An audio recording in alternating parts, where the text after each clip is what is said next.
Stop imagining pterosaurs as fragile, paper-thin gliders. Hidden in the rock layers of Transylvania is a creature that shatters every rule of the sky. It stood as tall as a giraffe, staring down at the world from a height of 18 feet. It wielded a skull nearly 10 feet long, wider and heavier than that of a Tyrannosaurus rex, built not for snatching fish, but for crushing bones. It possessed a neck so thick it could withstand the shock of bludgeoning prey to death. And most terrifying of all, it didn't fear dinosaurs. It hunted them.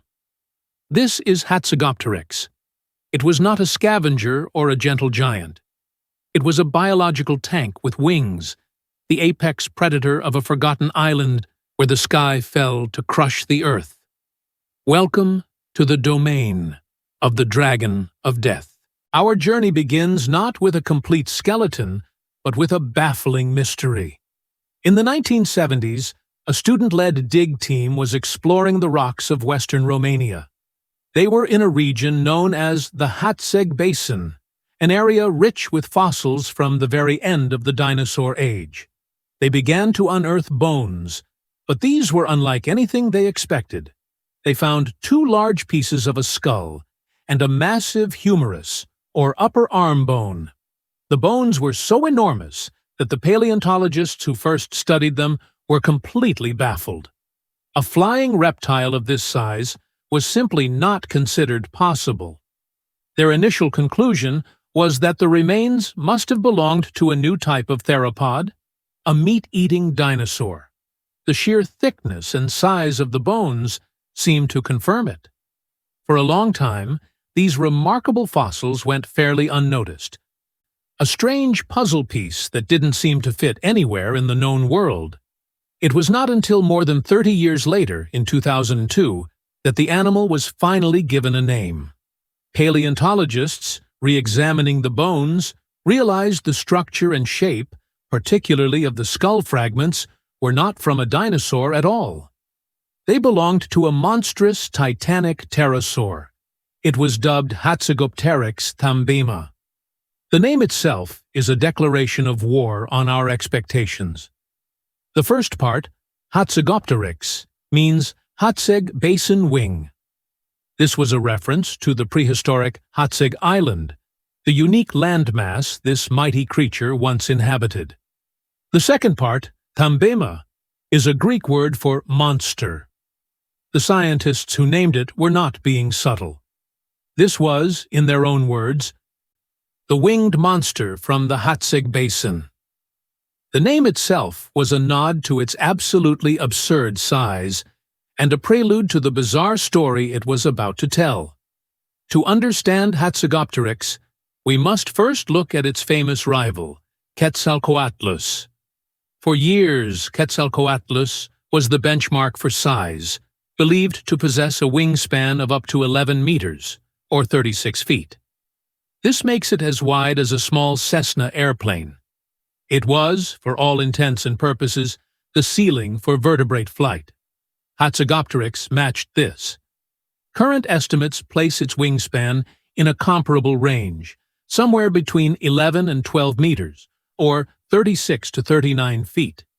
Its humerus, the massive upper arm bone that anchored the wing, was noted to be slightly longer than that of Quetzalcoatlus, leading some to give it the higher-end estimate, making it the largest wingspan of any known pterosaur or bird. But wingspan is not the whole story. It is not what makes this creature so terrifying. An albatross has a massive wingspan, but it is a lightweight glider. The true difference was in its build. While Quetzalcoatlus was built with a graceful, delicate frame, Hatzegopteryx was, to use the scientific term, freakishly robust. It was, in every sense of the word, built like a tank. While standing on the ground, it would have reached a remarkable height of 5 meters, or 16.5 feet. This is similar to the height of a modern adult giraffe. Imagine that for a moment. An animal that can fly, yet stands as tall as a giraffe, looking down on you. This height wingspan, and sheer robustness have led to the assumption that it weighed far more than other giant pterosaurs, including Quetzalcoatlus. While its exact weight has not been formally estimated, its solid construction means Hatzegopteryx isn't just a contender for the biggest flyer. It is almost certainly the heaviest animal to ever take to the air. This wasn't just a giant. It was a different class of animal entirely. And strangely enough, the reason for its monstrous size wasn't a global trend. It was a local anomaly. The secret to Hatzegopteryx lies in where it lived. 66 million years ago, Europe was not a solid continent. It was an expansive archipelago, a chain of islands large and small, separated by a warm, shallow sea. One of these was Hatzeg Island. This was no small patch of sand. Hatzeg Island is thought to have been comparable in size to present-day Ireland, but it was separated from all other land masses by long stretches of deep ocean. In every direction, for over 300 kilometers, or 190 miles, it was extremely isolated. This isolation created one of the strangest ecosystems found in the fossil record. It became a natural laboratory for evolution, and it followed two very specific rules: insular dwarfism and insular gigantism. When large animals get stranded on an island, limited resources force them to shrink over generations. This is insular dwarfism, and Hatzeg Island was full of them.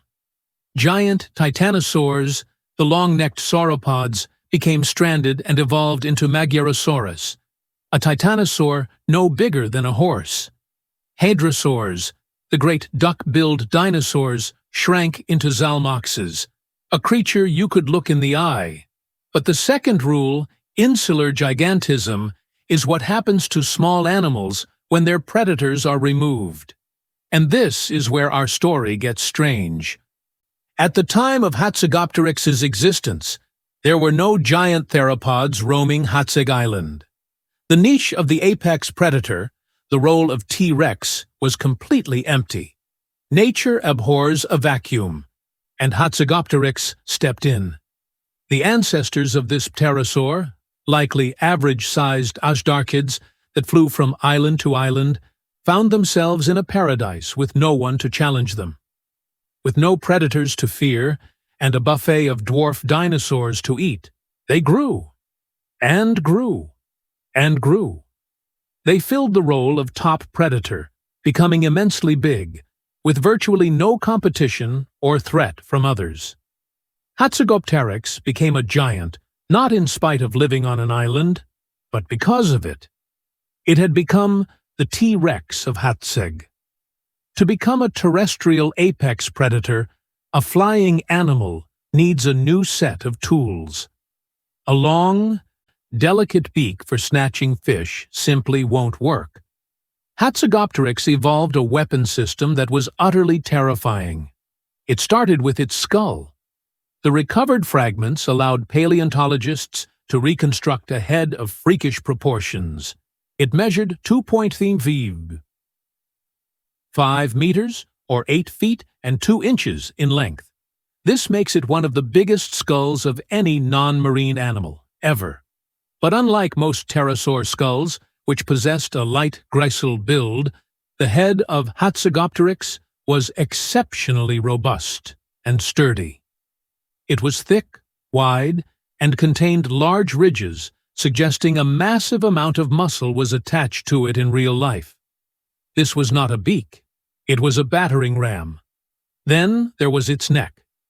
Most ashdarchids, like Quetzalcoatlus, are known for their extremely long, thin, and rather weak necks. Hatzegopteryx broke the mold. Its neck was surprisingly strong, sporting a short and broad design. Studies found it to have been about half the length of what would have been expected for a pterosaur of its size. This sturdy, Frankenstein neck was further supported by thick ridges that, once again, served as muscle attachment points. This granted it a seriously high level of durability when maneuvering its titanic skull. Some research found that this reinforced neck could withstand forces up to 10 times its total body weight. This unusual strength, coupled with the brutal proportions of its skull and jaw, has led paleontologists to a chilling conclusion. This pterosaur was on a completely different level than others when it came to killing. It was likely preying on animals that were too large to fully swallow. In this case, that meant dinosaurs. While Hatzeg Island played a role in making Hatzegopteryx a giant, it played the opposite role in downsizing its prey. The island was a land of dwarfs, and Hatzegopteryx was their boogeyman. The relatively tiny hadrosaurs, the horse-sized titanosaurs, all were potential victims. It is believed to have killed larger prey, possibly even the adult dwarf dinosaurs, by stabbing or bludgeoning the poor animals to death with its giant, reinforced skull. It was a terrestrial generalist forager. This means it spent most of its time on land, stalking through the forests like a nightmarish giraffe-sized stork, hunting anything that came its way that wasn't too much of a challenge. This brings us to a critical question. How does a 16-foot-tall, robust tank get off the ground? While land seems to be where Hatzegopteryx spent most of its life, this behemoth was still very much capable of flight. Its wings were fully developed and comparable in structure to those of other known flying pterosaurs, indicating that its massive size did not result in it being flightless. But to do so, it needed a way to lighten its load. The answer was in the internal structure of its bones. The massive 2.5-meter skull, while appearing solid, was actually a marvel of biological engineering. The bones contained many pits and hollow points, a structure known as pneumaticity. This made it far less hefty than it appeared, but still incredibly strong and flexible. On top of this, the wing bones also contained these same pits and hollow points. This is unique among pterosaurs and has been likened to the structure of expanded polystyrene, also known in the US as styrofoam. This incredible weight-saving adaptation no doubt aided it in taking flight. But even with a more efficient build, getting into the air was still not an easy task. It couldn't just flap its wings and take off. It was too heavy. To achieve this feat, Hatzegopteryx likely had to launch itself off the ground by essentially jumping with all four limbs. Using its powerful front limbs, which were its wings, it would have vaulted its massive body into the air in a quad launch, a method now believed to be common for all large pterosaurs. Once in the air, it was once believed to be an excellent flyer, capable of traversing large distances. However, in recent times, a new study has challenged this. It claims that due to its massive, robust body, it probably could not fly for long distances. It was instead only good at flying for short periods before requiring a break. It's now believed that Hatzegopteryx would have primarily used its flying capabilities to locate new hunting spots and to traverse the island it ruled. Being able to fly across its island kingdom was an overpowered tool for the already biggest predator around. Hatzeg Island was dominated by a woodland, forest-like ecosystem that made movement quite restricted for some of the larger animals. With its thick brush, large rivers, and lush vegetation, the island supported a diverse array of life, all of which would have been subjected to the terror of Hatzegopteryx. As mentioned, some of these inhabitants included multiple dwarf dinosaurs. There was the sauropod Magyarosaurus, the hadrosaurs Telmatosaurus and Zalmoxes, and the small armored dinosaur Struthiosaurus. Non-dinosaurs came in the form of crocodiles like Allodaposuchus, and even other pterosaurs called this island home. So far, 3 separate Ajdarchid species have been found on the island, but they were all significantly smaller, with wingspans ranging from 3.5 to 5 meters. None came close to the size of Hatzegopteryx. This allowed it to be, by far, the largest carnivore on both land and in the skies. It ruled this island, no doubt, and enjoyed a tropical paradise. Europe at the time was much warmer than it is today, resulting in Hatzeg Island bearing a subtropical climate with tropical plants.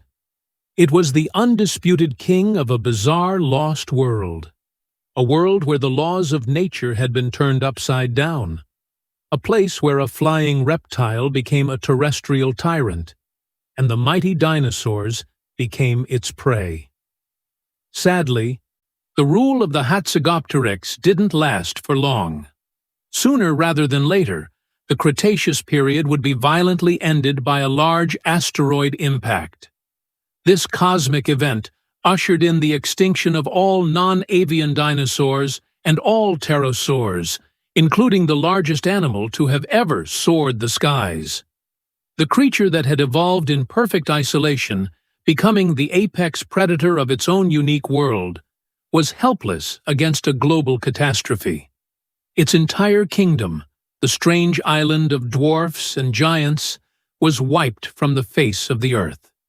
The winged monster of Hatzeg, a creature that had achieved a level of dominance unseen in any other pterosaur, vanished forever, leaving only its monstrous bones behind as a clue to the strange paths evolution can take. The legacy of Hatzegopteryx is more than just a new record holder for the largest flying animal. It is a concept. It is a terrifying lesson in evolutionary mechanics, a real-life example of what happens when you remove the apex predator from an ecosystem. Nature will find a way to fill that gap, and the results can be the stuff of nightmares. The debate continues. Was Quetzalcoatlus also a terrestrial stalker? Or was Hatzegopteryx a bizarre one-off, a unique product of its island home?